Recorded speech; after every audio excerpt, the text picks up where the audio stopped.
Well, good afternoon, good morning, depending on where you are, and welcome to the Land Records Educational Webinar Series. Thanks for attending today's webinar, Planning for Next Year. So my name is J.D. Overton. I'm part of the Esri Land Records team, and I'll be your host for the day. We also have presenting with us today Chris Biscaglia, who is a part of the solutions team and has been around for quite a few years and has worked in land records for quite a while. So looking at today's webinar, we'll look at some of the agenda items. So I'm going to revisit some of the highlights of the Land Records webinar series. I'm going to put this in the context of deployment considerations that you perhaps could improve upon, what you're doing today, or begin researching into other things to implement for the upcoming year. So we'll also be discussing, other enhancements and releases from the solutions team, as well as upcoming releases of the ArcGIS platform as a whole.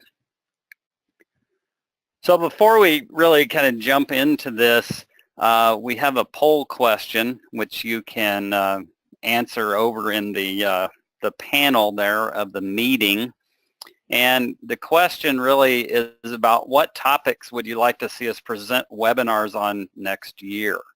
So we have some options here to choose from in terms of sharing and open data, more on public engagement, public access, field mobility, analytics. One of the things that isn't listed here is parcel management. So we're kind of cohabitating today's time slot with the Land Records meetup that focuses primarily on parcel management, so I didn't put that in the list here. So we pretty much will focus on all other aspects of land records engagements in this particular webinar series, and we'll leave that one to parcel editing. So take a few minutes or a minute there and put in your answer if you would, so that you can help us kind of focus our attention for next year. So as we go, at any time you can post a question into the chat window and send that to us. We'll be monitoring these questions. We'll try to take some at the end, or if some stand out as we go, we might try to address these as we go. But feel free to send questions. We'll either reply at the end or maybe follow up afterwards if needed. So really the series of webinars that we've been doing is really to kind of showcase how ArcGIS as a platform can enable pretty much everyone in the assessor's office, also including the public, being engaged. And so what we've done with this series is tried to show you how we can integrate with the CAMA system to provide a number of maps and apps that are accessible from any device in our platform that can be then delivered, anywhere, anytime. So as we begin, looking at the functional areas, I do bring up parcel management first, and this particular area we have a lot of focus on in terms of editing as far as data review, management of map production, and so forth. And so there are a number of solutions that you can download that do apply to that area. And so solutions.arcgis.com is really the site where we host all of those solutions that you can download and experiment with. And Chris from our team is going to talk about those in just a minute. So to begin talking about these solutions, we have started to deliver a much easier deployment model for allowing you to put these into your organization and put them to use. So deploying these solutions, you can configure first your portal or your online organization to host that content. So get started, create the organization, create the central groups, register the content, And that'll provide you a framework where you can deploy these solutions into that organization or enterprise portal that allows you to identify which configurations are appealing to you, select the appropriate solutions, and deploy those quickly with in your organization, essentially without any data, so that you can populate that for your needs. So then there's another step for configuring the solution, which allows you to brand that, to put your logos, your color scheme, etc. You can modify the maps, the layers, refine the layers and tables, meaning you can update the schema where needed, add fields, remove fields, update domains. And then finally, once you have the base solution deployed, you can then add data to it through a number of different methods. So either through extract, transform, and load, or ETL, or simply calculating values in the existing data once it's loaded. There's tools for doing that. Of course, you want to socialize that with stakeholders and then eventually share it with the end user base. So in order to deploy these solutions, we have released a tool for ArcGIS Pro. It's actually an add-in that is downloadable from the solutions site, and this particular application makes it easy for you to select applications that you want to deploy and configure those basically in a very user-friendly task environment. So first up, what we're going to do is I'm going to turn this over to Chris, and he's going to talk to us a little bit about Parcel Drafter. And essentially, you know, at the foundation of your platform is an authoritative system of record, and of course that's managed by your editors. And this Parcel Drafter is a configuration of web app builder that can be used by mapping technicians to enter meets and bounds descriptions to check for closure errors. So Parcel Drafter is, you know, we foresee this being used in assessing offices, register of deeds, basically in the deed verification process, but it could also be used by, you know, title companies and surveyors if needed, you know, as well. So I'm going to turn it over to Chris and let him show us this for just a second.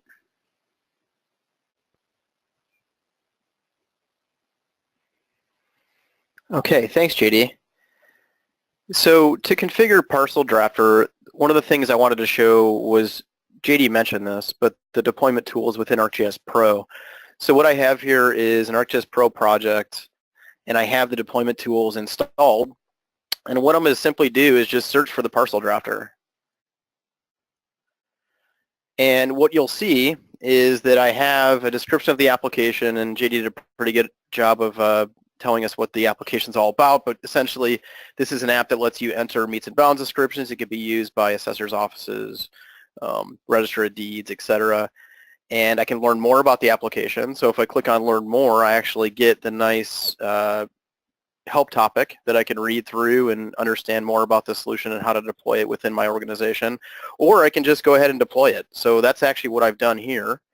And when I click the Deploy button, I'm logged into my organization. So what it does is actually set up all of the required layers, web map, and application files that I'll need to set up the app.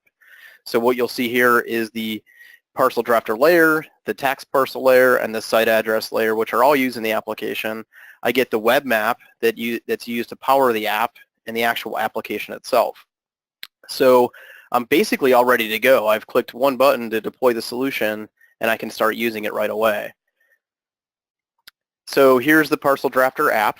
The first thing that I can do is, of course, what I've done here is I've set up the base map to have my parcel layer, so I can actually go ahead and just find the area of interest that I'm looking for this new deed, and I can click on the map. And I'm thrown right into a traverse environment, much like you would see in ArcGIS Desktop, and this actually complements our desktop workflow, as JD mentioned. I can go ahead and change my line types, and I can go ahead and start entering in the meets and bounds description. So in this case, what I'm going to do is I'm going to type in 0-2 for southeast. So the same kind of shortcuts that you would have inside of desktop to enter parcels you have here as well in a nice tidy web map and web application. So you'll see that my 0-2 got converted to southeast and the distance entered in feet. And I can go ahead and type the remainder courses for this meets and bounds description. You'll also notice that I'm just using the, well, you won't see it, but I'm actually just using the enter key to cycle through the courses here.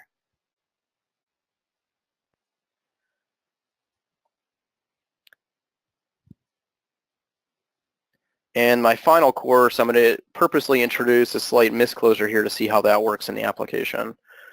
So if I were required to check closure, what I could do is review the courses that I've entered, make sure they're correct as per the deed, and then I can see the misclose information displayed in the application right away. And if it meets the criteria for closure, I can accept it. I can also see the misclose ratio, and I could go as far as typing in the square footage that's actually on the deed. So this is actually calculating it for me, but I could go in and correct it if the deed was slightly different than the actual calculated area. I could do some other things. I could rotate it into place, so I could rotate the parcel if it needed to be, and I could type in the recorders number. Maybe I already know exactly what kind of document type this is. In this case, it might be a split, and I'm going to go ahead and save that parcel. So like I mentioned, this is tightly integrated with your desktop workflow. What's really nice about this is that we also include a tool with the application that allows you to load this parcel directly into the parcel maintenance environment. So not only can you check a deed and make sure that it closes, you can also integrate that into your larger land records workflow. So that's just a quick synopsis of Parcel Drafter. I'm going to hand it back over to JD and we'll continue on.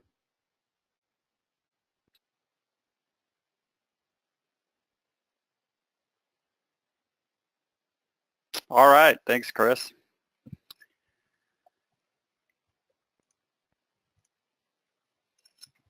So the next area we want to look into is public engagement. So a lot of challenges here with making data available to folks on their smartphones when they're out trying to make buying decisions, etc. People can't use Flex apps on smartphones, and which almost nearly everybody has now when they're traveling around.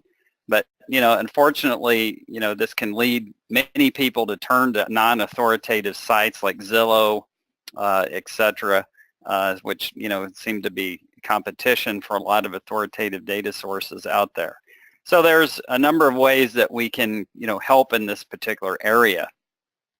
So if we look at some of our particular apps, we have a parcel viewer, we have an app for flood risk, for a residential comp finder.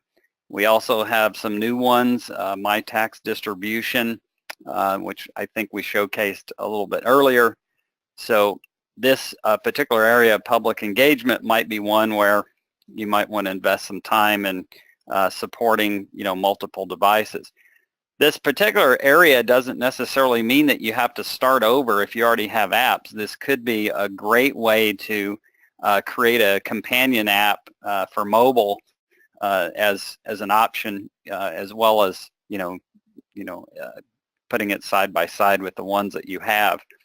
So if we look at the solution site, these can be filtered and categorized when you go to the gallery. This is just a simple view of what some of those apps that are out there are. Some of these are going to be continually enhanced.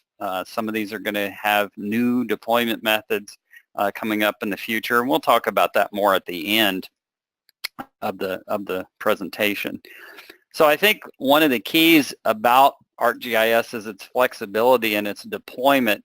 So you can deploy our solutions on an ArcGIS enterprise deployment, which could be on-premise on your own hardware or in a public cloud using Azure or Amazon services. So if you're looking to expand, your architecture, there's certain ways that you can do that, and ArcGIS Enterprise actually has come out with a number of enhancements to make architecting your system much better, much easier, and more effective. Alternatively, you can also deploy ArcGIS through SaaS or software as a service using ArcGIS Online, or even combine the two and create a hybrid implementation. So just flexible ways for you to deploy those solutions and make data available. So at the heart of ArcGIS is this portal, and the portal really doesn't take a lot of time to set up, but can be very valuable because it can be the hub or central destination that connects the data, the users, your apps, and analytical tools in one single location. So we really can't talk about GIS and assessment and tax or land records without integrating with the CAMA system. So we have a number of different approaches that can be implemented. The one I'm going to talk about here is one in which you take an extract that could be daily, weekly, monthly, and through scripting you combine the parcel polygon data, and that could be managed in any way. It could be managed with shape files, with geodatabases, or with a parcel fabric implementation. Either way you maintain that, that's fine. You can still use that data and leverage that by taking the extract, joining that together to create a series of new layers that could then support many different maps and apps. So the tax parcel geometry is combined with property characteristics, allowing you to easily generate new layers for assessment and tax, such as sales, foreclosures, appeals, dissolving out the assessment neighborhoods. And then these could be shared as services, and those services then can support a series of information products, maps, and apps that could essentially be used by anyone on any device. So another thing about GIS is that you want to take that data sometimes and make that available to others outside your normal community, your normal user community. So with ArcGIS Online, it provides an easy way for you to create and support this new open data pattern that can make your authoritative data available to the user community. So basically allowing you to easily improve transparency, provide constituents with data sets you want them to have external access to. So how this works is in your ArcGIS Online organization, you create an open data site, which essentially becomes a little website for exposing that data. So you create this site. So then what you do is you share the individual feature layers. So your services, these get shared with an open data group, and that group automatically makes that data available through this open data website so that it can easily be searched and then browsed by other users. So this open data site is very powerful as it provides an automatic extract, transform, and load in several formats without you really having to do any programming at all. So it takes care of all of those data conversions for you. So you're in complete control of what you want to expose. You can expose tables, a map, charts, as well as any number of layers that you choose. We also have a number of users out there that have already created some sites, and maybe we can post these in the chat window for you to kind of explore what some of the others have done with this technology in their jurisdictions. So in order to, get that data, sometimes people ask us, well, how do we get our data from a local site into ArcGIS Online or into a publishable form? And we have a solution called Community Parcels that is part of the solutions that allows you to take contributor data, aggregate that into a new data set, and then easily leverage that data in map and app creation. So there's a couple of different things in the solution. One of them is tools to create schemas in order to match up schemas from different data sources into a single aggregated model. And so there's a nice workflow there. There's an add-in for ArcGIS Pro called the Data Assistant that makes it really easy to take data from disparate places and combine that into a single source. So city to county, county to state kind of workflows are supported there. So the next thing we want to look at is kind of change gears here and start talking about field mobility. So a lot of times what we find in land records or tax and assessment organizations is that their field folks get lists of properties to go visit, and then they take that list and they go and start geocoding in Google Maps to find a route to find all these locations. It's just a really inefficient approach. And so we have a suite of tools for making that a whole lot easier to get that field mobility data started. So with field mobility, we of course have apps for simply just viewing data in the field. We also have an app called Workforce that allows you to organize and assign work that is visited. But if we look at field mobility in general, there's a series of steps and processes that you need to consider when you're deploying it. So first, there's the prepare your data phase. So when we start to look at field operations, you know, that really kind of begins in the office with your desktop where you prepare the data. So you can also do some preliminary analysis using a number of different tools to plan the locations and investigate, you know, what data needs to be assigned. So really, if we start to, you know, look at the cycle here of optimizing field operations, it really is part of 5 tasks. And step 1 really is the planning phase. So you plan your work using ArcGIS Desktop. So then step 2 in optimizing the field work is to coordinate that work. And Workforce for ArcGIS enables a common view in the field and in the office of what is happening. So there's a dispatcher application where you build a map, and using that map you coordinate the work and create assignments where you decide who's going to do the work, what role they're going to play, and where the locations are that the field staff needs to go to visit these. So the field workers then install the Workforce app on their device. They sign in with their ArcGIS identity and begin completing their work. So, you know, while we don't really have time to go into all the details of the workflows, we do know, you know, a number of organizations have been interested in scripting or automating aspects of Workforce. And so on the lower left corner of the slide, you see a GitHub link where we have a download that has a number of scripts for automating workforce assignment creation, etc. So we know that automation is a big part of this, and we want to make that easier. So our team is working on providing you with some ways to go about doing that.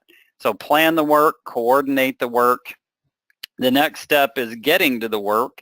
So we also have another optional app called Navigator for ArcGIS that allows you to use your own network data set or license our Street Map Premium data that you can take that to the field and create routes. You can also use that in a disconnected form. And those of you with ArcGIS Pro can actually take your authoritative data and create mobile map packages to provide your field workers with a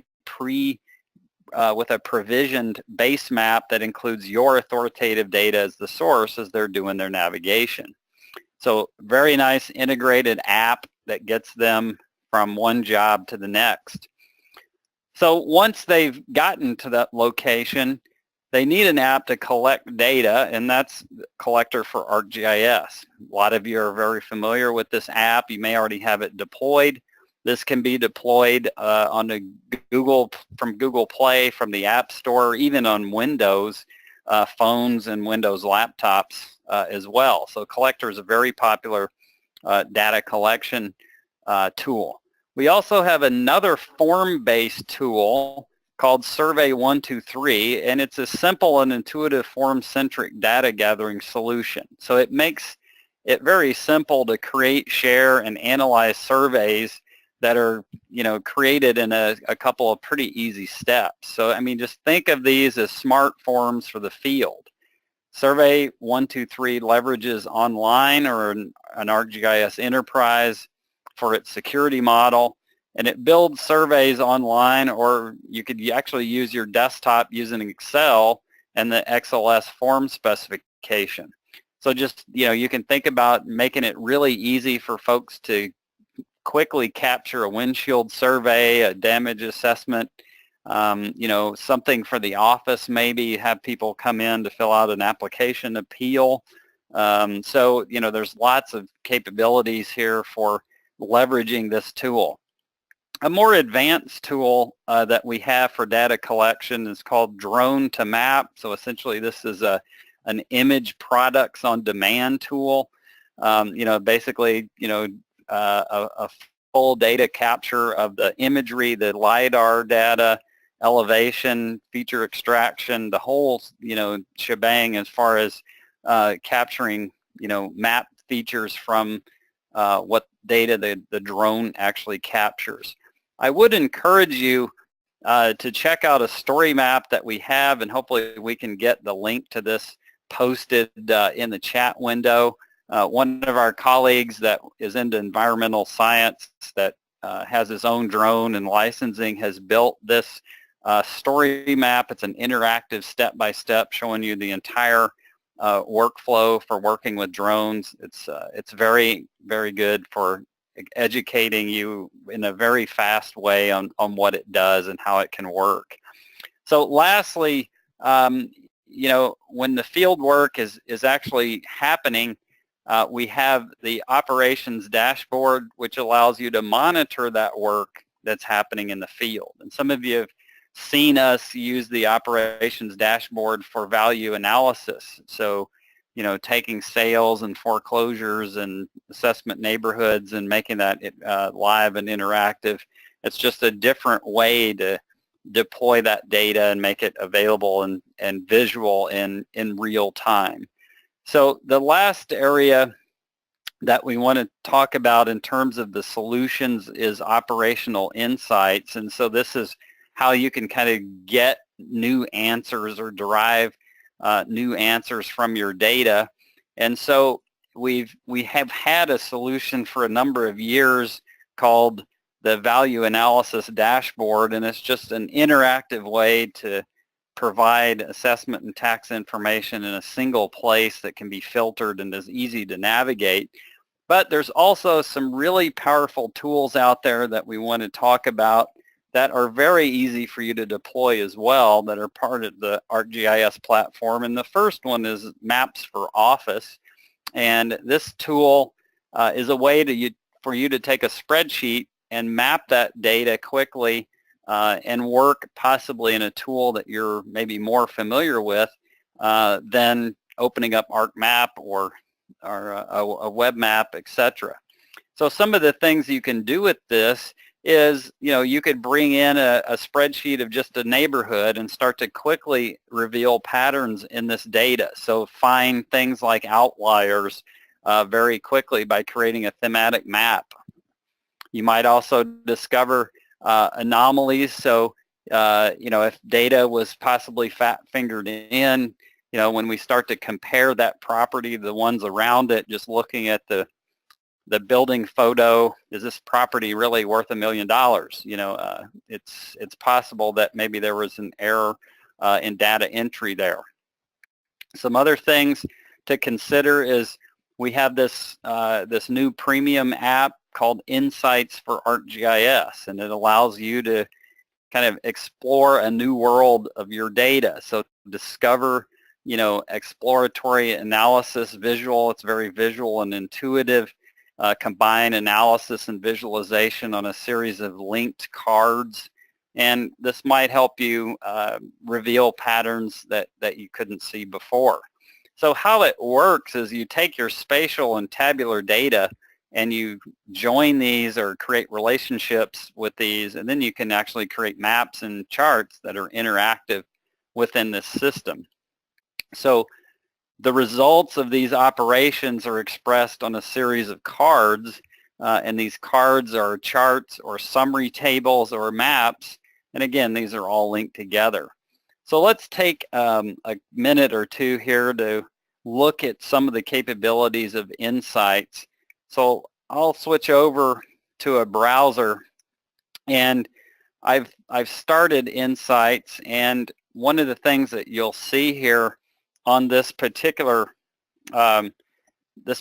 sheet, or page as we call it, is a series of thematic maps.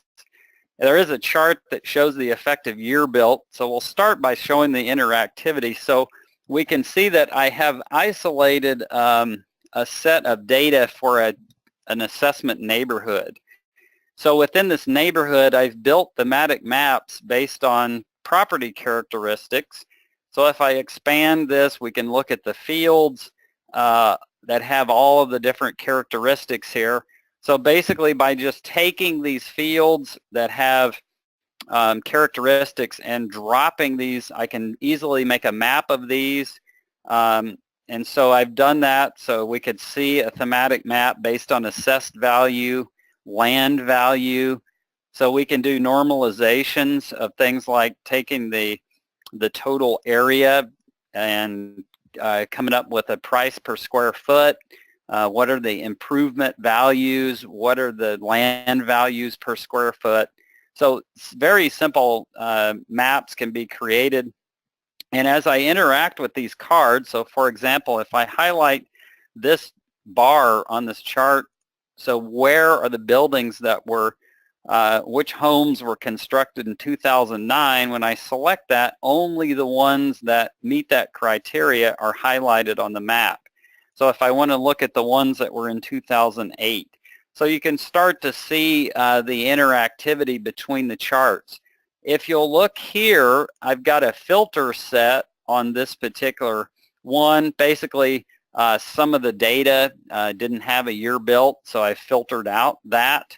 So if it's a zero value, it's removed. Also, with this particular suite of maps, I've got a filter established. So if I click on this this NHBD, which is essentially the assessment neighborhood, you can see that I only have one neighborhood. So I can target my visualizations and my analysis to any field or any value in a field. So I'm going to add to my filter the adjacent neighborhood just to show you the interactivity. So when I add that neighborhood, all of my charts and my maps are dynamically going to update so that the data changes based on the criteria that I've specified. So now you can see in my effective year built, I have a lot more, a larger range, just because this subdivision is probably older, and we can see that interactivity. So I can also bring in sales data, and I'm going to go to a different page here. So very similar map. We've got the points that show the sales. But on this particular page, we have a series of cards. So I'm just highlighting variables. So where are the sales that had good condition properties? If I scroll down the page, we can start to look at a summary I created of the neighborhoods. And so within those neighborhoods, some of them don't have any properties that have a good classification. If I highlight excellent, there's the neighborhoods that have those classifications. So again, very interactive charts. If we scroll over to the right a little bit, we can see that I've got a chart, and what this is indicating is the sales and what months that they were, where the properties were sold. So if I wanted to see when sales were in September of 2012, I can click on that, go over to the map, and only the ones that meet that criteria are going to be shown on the map. So again, you can see how interactive these cards are and explore your data. So you can easily take this once you've defined how these cards interact with each other, and I can share this as a model. So what that means is I can take the entire definition of all of these cards, I can distribute that throughout the organization, and whenever I have these cards built, it makes it easy for people to bring their data in. So I've got, okay, here we go. So there's the model view. So we start out by adding data. I apply a style to make a map. So from the sales data, I join that with the parcel centroid to derive a location, style the map, and then I actually created a chart for the sale prices.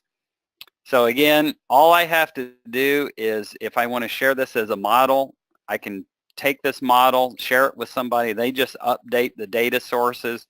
All of the things downstream will rebuild themselves automatically. I can also share this as a page so that that page can be a read-only view for users to actually see and interact with without having to know how to build it. So very powerful ways to share the model, share a page, as well as do analysis. So Insights is a pretty exciting new tool for ArcGIS. So if you want the ability to create and edit workbooks, Insights is deployed as an app as part of ArcGIS Enterprise 10.5 or 10.5.1.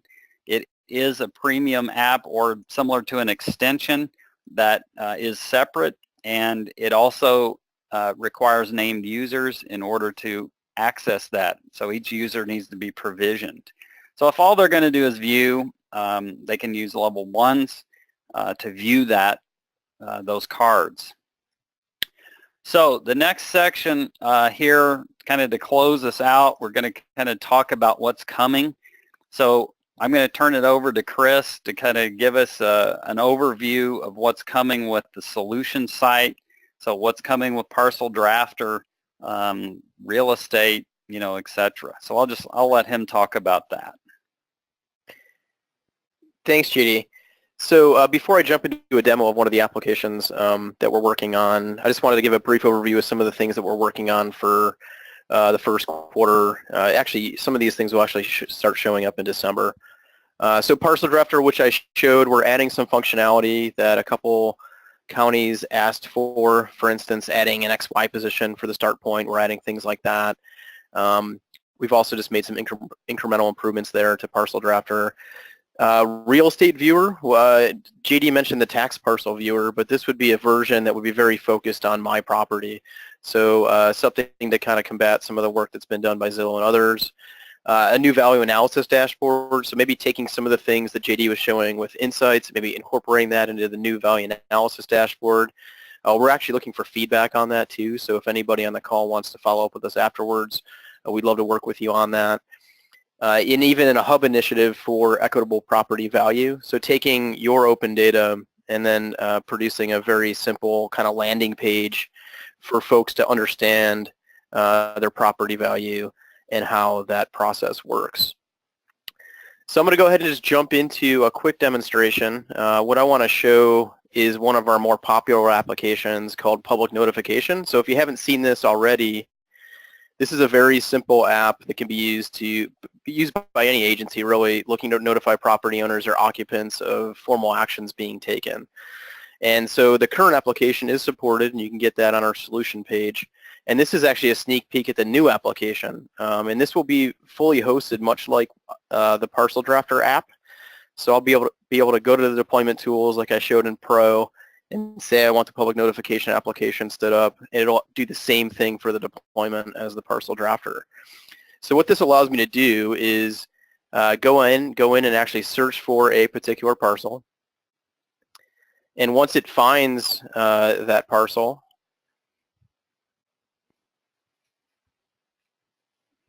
search again here, I can actually use that parcel for notifying adjoining property owners. So for instance here I've selected one.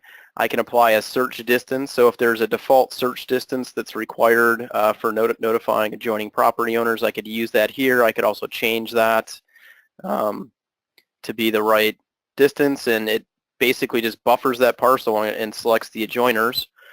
And I can actually create Esri label sheets. So in this case, go ahead and open up that PDF, and you can see a nice Esri formatted label sheet that's generated for me automatically from the app.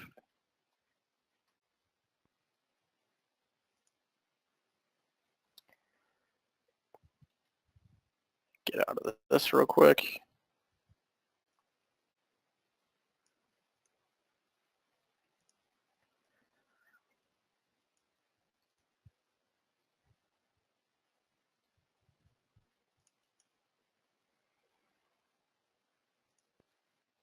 Sorry, I'm having a little bit of trouble with the display here.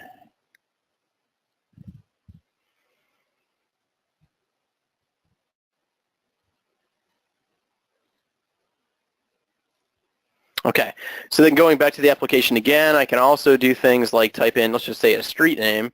So I can type in Barley Street.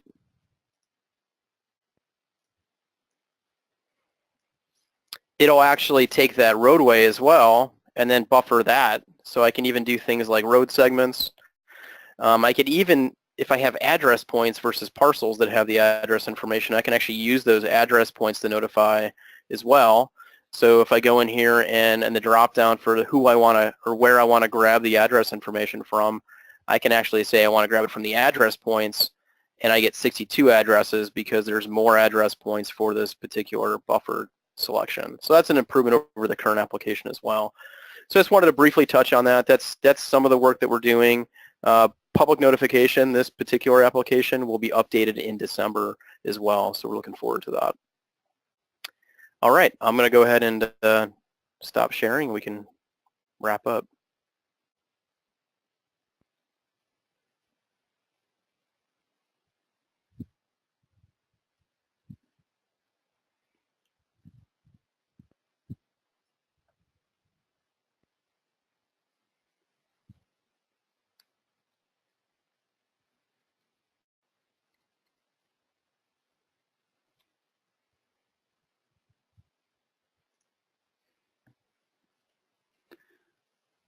All right, thanks, Chris.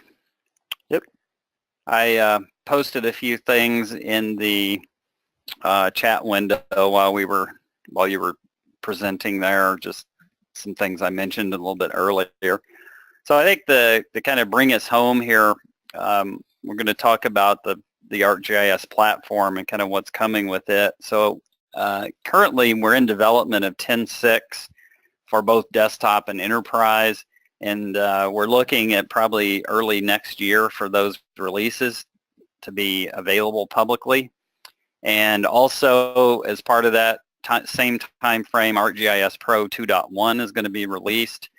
Also, ArcGIS Online is on a quarterly update pattern, so in December there's going to be another update. We just had a September update for online. It's worth noting that things released in the July and September update for online are going to be in ArcGIS Enterprise 10.6. So keeping those more in line with each other is going to be a priority for us. And then lastly, the ArcGIS apps, these all have updates to sync with ArcGIS 10.6, so there'll be new updates to support new functionality there.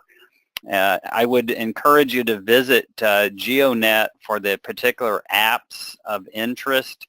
The teams that work on those individual apps, for example, Workforce, Collector, Survey 123, they're very active on there about communicating updates, changes, how-tos. So if you're not looking on there regularly and you use those apps, I would encourage you to do so because they're very good about keeping up with things. So again, on behalf of myself and Chris, we want to say thanks for attending.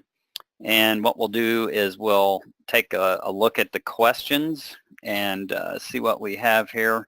So if you want, you can still submit some questions, but we'll take a look at some of the ones that are here. So one of the questions that was posted, is it possible to manually adjust the location of the labels generated within, and I think he intended to say Parcel Drafter. So those are all generated with bearing and distance on there?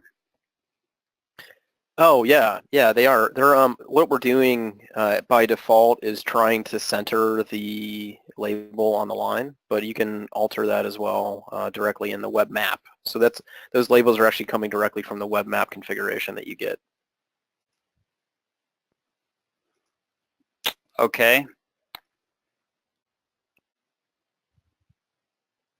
So the next question is about the documentation of Parcel Drafter for the formatting for bearing and distances. So are there shortcuts for, entering that, or is there documentation on it?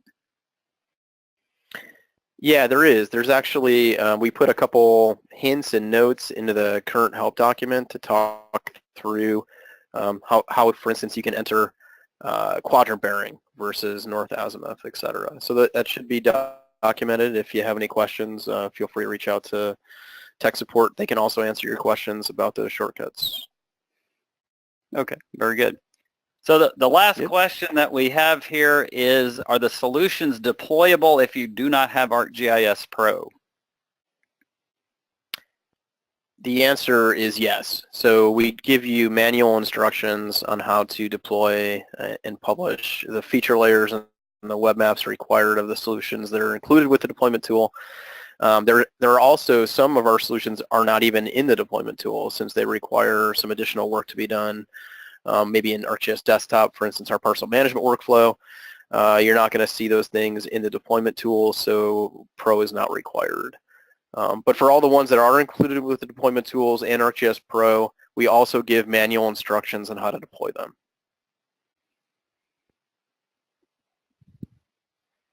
Okay. Well, I don't see any other questions in there at this time, and we are approaching, pretty much the top of the hour.